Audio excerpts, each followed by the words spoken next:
There was a man. He was of humble birth, short in stature, and unremarkable in appearance. Yet at the age of 30, he became the supreme ruler of the French Empire. He dared to confront all of Europe. He was an emperor, brilliant and capable, but in the end, he was exiled to a deserted island and ended his life there. Some say his ambition placed him at the pinnacle of France and even Europe. Others say that for this same ambition, he paid an immeasurable price. That man's name was Napoleon Bonaparte. My name is Napoleon. Let us turn back time more than 200 years to the year 1769. In that year, the British inventor James Watt perfected his steam engine. In Austria, Mozart and his father began their first Italian tour, and on a sun-drenched, mountainous, and impoverished island called Corsica, a battle was lost, and the island was ceded to France. There lived a lawyer named Bonaparte and his wife. In memory of his brother who had died in the war, he gave his newborn second son a name, Napoleon. That was me. Growing up amid the endless conflict between the Corsican people and French officials, I developed a single-minded ambition to become a military officer. Though my family was of the fallen nobility, my father believed deeply in education. He knew that knowledge was the most effective way to transcend one's class. At the age of 10, he sent me to mainland France to study. I was a boy from a small island in a big city, speaking with a thick local accent and being exceptionally short. I was mocked, but I paid them no mind. I studied diligently and achieved excellent grades. At 16, the same year my father died, I graduated with honors and was commissioned as a second lieutenant of artillery. In 1789, the French Revolution erupted. This was the great turning point of my unremarkable life. As Corsicans sought to break free from French rule, I resolutely returned to my homeland to fight against the French. The political situation in France was a whirlwind of chaos. Factions fought to the death, swinging between constitutional monarchy and democratic republic. In 1793, King Louis XVI was sent to the guillotine he himself had improved, and the decadent feudal system of France was overthrown. This terrified the kings of Europe.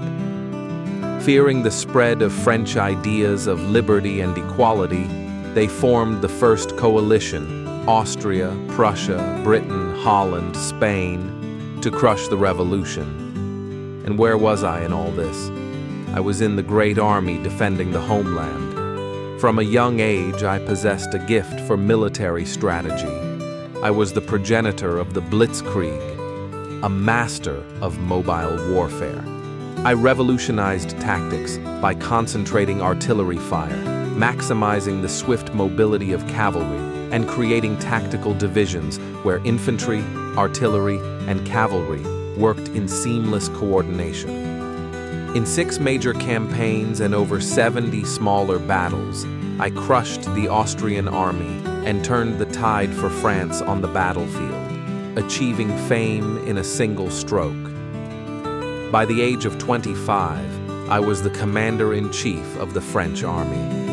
The first coalition, repeatedly defeated, was forced to disband in 1797. I became a hero of the French Republic. My rise threatened the Directory government in Paris. At the time, Britain and France were vying for dominance in Europe, and Egypt was a key strategic prize. The Directory gave me a great mission to conquer Egypt. On land, my army was invincible, but at sea, our navy was destroyed by the British. Our supply lines were cut, and I was trapped. Sensing an opportunity, the British, Ottoman, and Russian empires quickly formed the Second Coalition. Without me, the French army was no match for them. Back home, the government was in chaos, ruled by the radical Jacobins who guillotined anyone who disagreed with them. In 1799, I made a bold decision. With a few aides, I disguised myself, slipped through the enemy blockade, and rushed back to Paris. I was hailed as the savior of France. That November, I launched the Coup of 18 Brumaire, ending the chaos and becoming the first consul of the French Republic. In truth, the dictator of the First French Empire. My first act was to reorganize the army and crush the Austrians at the Battle of Marengo, shattering the Second Coalition. In 1804, amid the cheers of the populace, I was crowned emperor. I lifted the crown from the ruins of the revolution. I implemented reforms, including the Napoleonic Code, a landmark in the history of law. The people of France adored me. But I was not content. I would not just be the emperor of France, I would be the king of Europe. For the next 12 years, from 1803 to 1815, Europe lived a nightmare.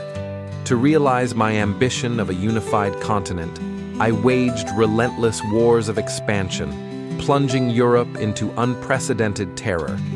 The Third Coalition was formed, and I smashed it. The Fourth Coalition was formed, and I smashed it. The Fifth Coalition was formed, and I smashed it.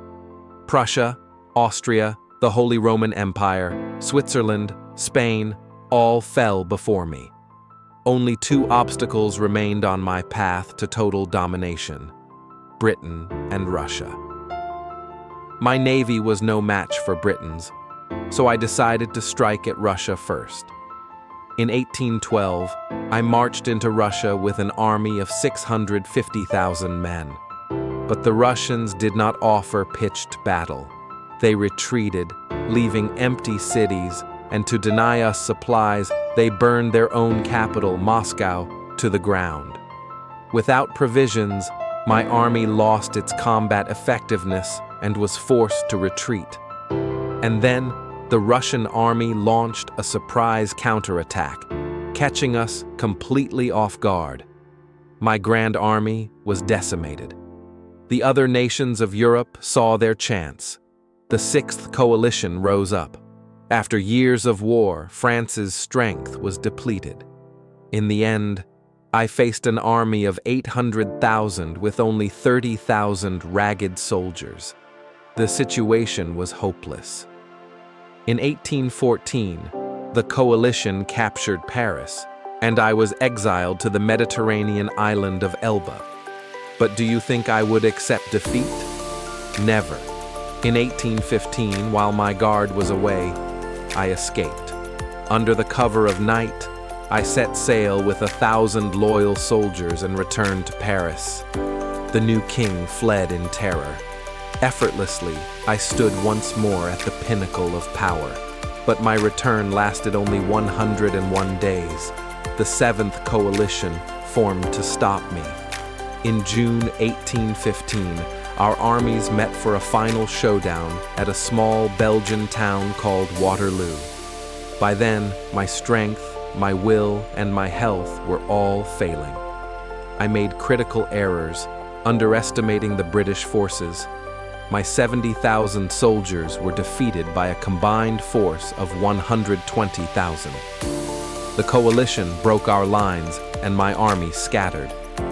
In July, I signed my second abdication. The First French Empire was no more. This time, my exile was to a far more remote place. St. Helena, an isolated island in the heart of the Atlantic. I knew there would be no return. I remained there until, in May of 1821, I died of illness at the age of 52, ending my life.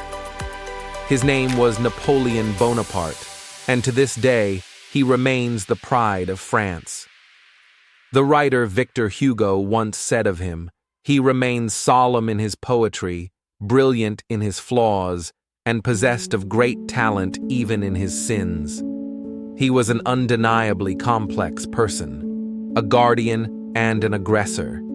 He defended the achievements of the French Revolution, but also attempted to establish the Bonaparte dynasty. His military genius was supreme, but his diplomatic skills were weak. He pushed France to its highest peak, but through the abuse of his power, he also ensured its glory would be fleeting. Regardless, Napoleon was an extraordinary man. He single-handedly defined a turbulent era, an era that historians still call the Napoleonic Age. As a crewman on a British Royal Navy ship wrote in his memoirs, he showed us what a person as small as ourselves can achieve in a short lifetime.